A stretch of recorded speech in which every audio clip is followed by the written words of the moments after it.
Everyone, welcome back to guys my YouTube channel. उम्मीद करता हूँ आप सारे बढ़िया होंगे। आज हम बात करेंगे राजस्थान के इतिहास के बारे में और आज हम पढ़ेंगे राजस्थान की प्राचीन सभ्यता के बारे में। तो स्वागत है आपका आज की इस वीडियो के अंदर।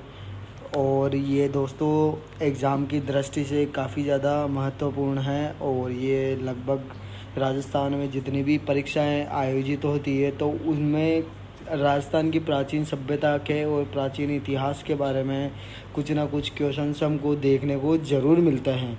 तो आज हम बात करेंगे राजस्थान की प्राचीन सभ्यता को और प्राचीन इतिहास के बारे में। तो इस वीडियो में हम बात करते हैं पाषाण काल के बारे में। जो राजस्थान में जो पुरानी सभ्यता है दोस्तों, वो लगभग नदियों के पास विकसित हुई है। अधिकतर जो सभ्यता है दोस्तों, वो सब नदियों के पास में विकसित हुई है, क्योंकि आपको पता है कि पानी की ज़रूरत सबको होती है। पानी की ज़रूरत सबको होती है और पानी के बिना कोई भी काम नहीं होता।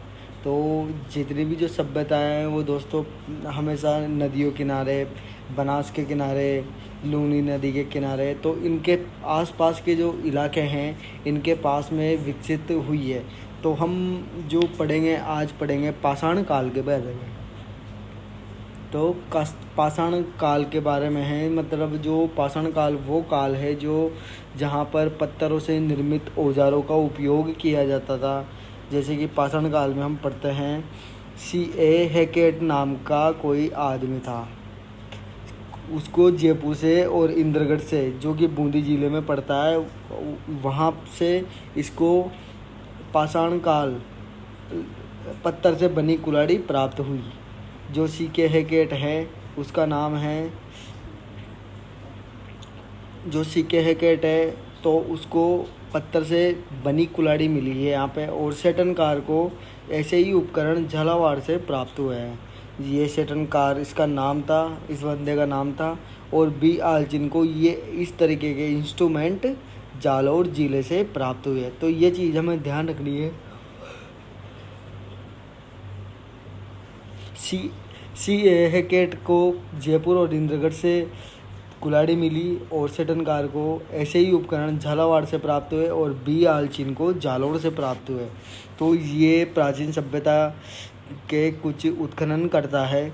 इसके आगे हम बात करते हैं प्राचीन सभ्यता के बारे में। तो पाषाण काल के जो प्रमुख केंद्र है वो बागोर नंबर 1 बागोर है। जो प्रमुख केंद्र बने हुए हैं राजस्थान की प्राचीन सभ्यता के बारे में, तो आज हम उन केंद्रों के बारे में विस्तार पूर्वक चर्चा करेंगे। तो नंबर 1 पे आता है बागोर। जो बागोर सभ्यता है ये भीलवाड़ा ज़िले में कोठारी नदी के किनारे स्थित है। जो बागोर की सभ्यता है, ये भीलवाड़ा ज़िले में कोठारी नदी के किनारे पर स्थित है। इसे राजस्थान की प्राचीन सभ्यताओं का पालना कहा जाता है। ये जो बागोर की सभ्यता है इसे राजस्थान की प्राचीन सभ्यताओं का पालना कहा जाता है। यहाँ पर जो बागोर सभ्यता के जो उत्खनन करता है वह है वीरेंद्र नाथ मिश्र, VN मिश्र। महासतिया नामक स्थान का उत्खनन किया था इन्होंने। तो ये है बागोर सभ्यता और ये इस इमेज के अंदर आप देख सकते हो बागोर सभ्यता से जुड़े।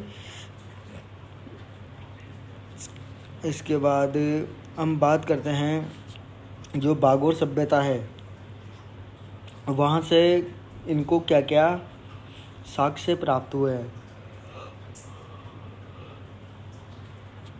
तो ये जो 4 साक्ष्य हैं ये बागोर सभ्यता से प्राप्त हुए। लघु पाषाण उपकरण, जो पत्थर से बने हुए छोटे औजार, और पशुपालन और कृषि से संबंधित साक्ष्य वहाँ पर प्राप्त हुए। और तांबे के छेद वाली सुई वहाँ से प्राप्त हुई बागोर सभ्यता से। जो लघु पाषाण उपकरण है वो छोटे औजार, पत्थरों से बने हुए छोटे औजार है। अब जो बागोर सभ्यता में जो लोग निवास करते होंगे, जिस लोगों ने वहाँ पर जीवन व्यापन किया होगा, तो खाने पीने के लिए कुछ ना कुछ तो किया ही होगा।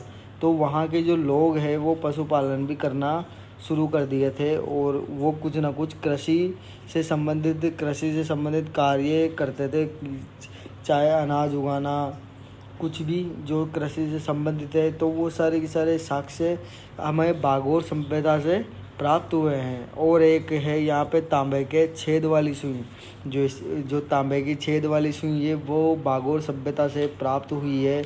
इसके अलावा हम बात करते हैं पाषाण काल के जो प्रमुख केंद्र है, तो इसके बाद दूसरे नंबर पे तिलवाड़ा।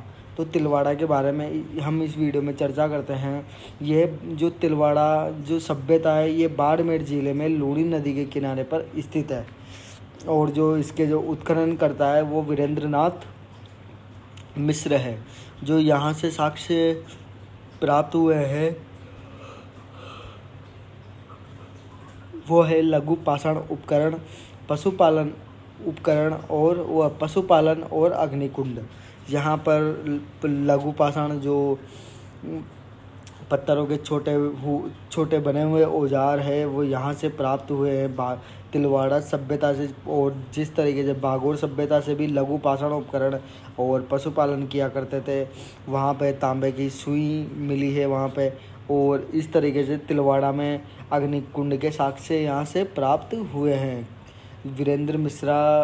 वीरेंद्रनाथ मिश्र थे जो यहाँ के उत्खनन करता थे, जिनको ये सारे के सारे इंस्ट्रूमेंट यहाँ से प्राप्त हुए हैं। और यहाँ के जो लोग हैं वो पशुपालन पर निर्भर थे। और अग्निकुंड के साक्ष्य प्राप्त हुए हैं यहाँ से, और लघु पाषाण उपकरण यहाँ से मिले हैं। जो दोस्तों बागोर सभ्यता है उसके उत्खनन करता वीरेंद्रनाथ मिश्र है, और जो तिलवाड़ा सभ्यता है उसके जो उत्खनन करता है वो भी वीरेंद्रनाथ मिश्र है। इसके आगे हम बात करते हैं राजस्थान की प्राचीन सभ्यता के जो और अन्य प्रमुख केंद्र है वो पंचपदरा है जो कि बाड़मेर ज़िले में, और बूढ़ा पुष्कर अजमेर में, और जायल और डिडवाना दोनों नागौर में स्थित है। तो ये जो कुछ जो सभ्यता है प्राचीन सभ्यता उनके जो प्रमुख केंद्र रहे हैं, तो ये जो 6 के 6 केंद्र आपको ध्यान में रखने हैं। तो इसके आगे हम बात करते हैं राजस्थान की प्राचीन सभ्यता के बारे में। तो ताम्र पाषाण काल का मतलब है तांबे से बनी हुई वस्तुओं का उपयोग करना, तांबे की बने हुए बर्तनों का उपयोग करना। तो इस काल के अधिकतर केंद्र बनास नदी के किनारे स्थित है। जो ताम्रपाषाण काल है दोस्तों, इसके जो प्रमुख केंद्र है और अधिकतर जो केंद्र है वो लगभग बनास नदी के एरिए वाले इलाके में स्थित है। अतः इसे बनास सभ्यता कहा जाता है, इसको बनास सभ्यता भी कहा जाता है। और आहड़ सभ्यता, जो आहड़ सभ्यता है इस सभ्यता का प्रमुख केंद्र था। जो आहड़ सभ्यता है दोस्तों वो इस सभ्यता का प्रमुख केंद्र था, अतः इसे आहड़ सभ्यता भी कहा जाता था। जो ताम्रपाषाण काल है जो अधिकतर बनास नदी के किनारे पर स्थित है, क्योंकि जितने भी सभ्यता हुई है दोस्तों वो लगभग कुछ ना कुछ नदियों के किनारे पर स्थित रहती है, क्योंकि पानी की आवश्यकता सबको पड़ती है। अतः इसे आहड़ सभ्यता भी कहा जाता है। रतन चंद्र अग्रवाल ने इस सभ्यता की खोज की थी। जो इस सभ्यता की खोज की थी आहड़ सभ्यता की, वो किसने की थी? रतन चंद्र अग्रवाल ने। इसके आगे हम बात करते हैं राजस्थान की प्राचीन सभ्यता और इसके जो प्रमुख केंद्र हैं आहड़ सभ्यता के। उदयपुर जिले में आयड़ और बेड़च नदी के किनारे पर स्थित है। आयड़ और बेड़च नदी ये दोनों इसके नाम हैं, उसके किनारे पर स्थित है। और प्राचीन नाम है आघाटपुर और आठपुर। इसका जो आहड़ सभ्यता के जो प्राचीन नाम है आघाटपुर और आठपुर है। स्थानीय नाम धूलकोट है।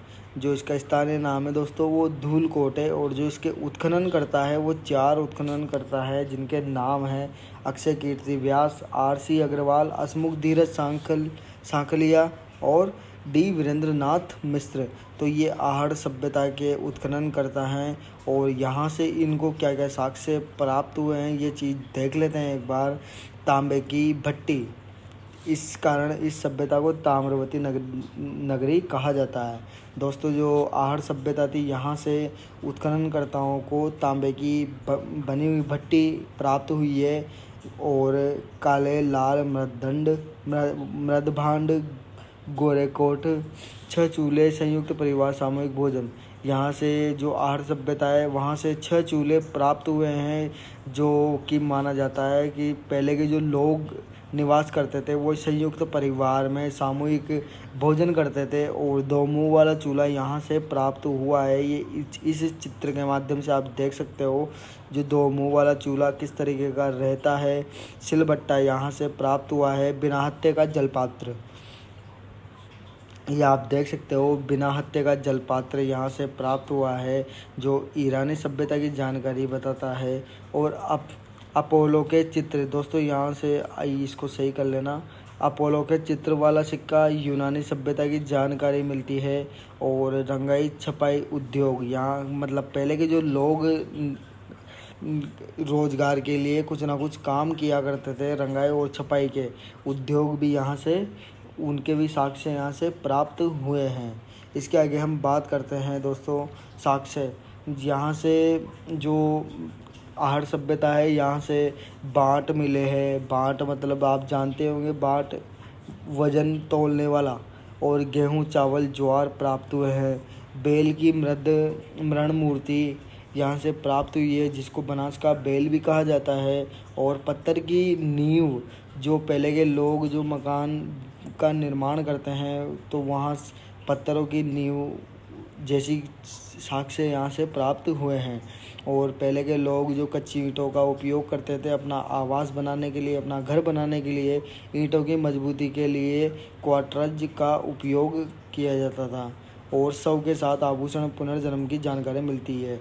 जो पहले के लोगों की जब मृत्यु हो जाती है तो वो जब शव को दफनाने जाते थे तो उसके साथ ही उसके जो आभूषण हैं वो सारी की सारी चीज़ें वहाँ से साक्ष्य इनको प्राप्त हुए हैं, जो कि माना जाता है कि पुनर्जन्म की जानकारी यहाँ से मिलती है और इस इंसान का पुनर्जन्म हो जाता है। तो इस तरीके के साक्ष्य इस आहड़ सभ्यता से प्राप्त हुए हैं और आपने देख लिया होगा दोस्तों। बाकी हम मिलते हैं नेक्स्ट वीडियो में और अगली सभ्यता के बारे में हम इस वीडियो में चर्चा करेंगे अगली वीडियो में। बाकी आप अपने दोस्तों के पास ये वीडियो ज़रूर शेयर कीजिएगा। Thank you, have a nice day.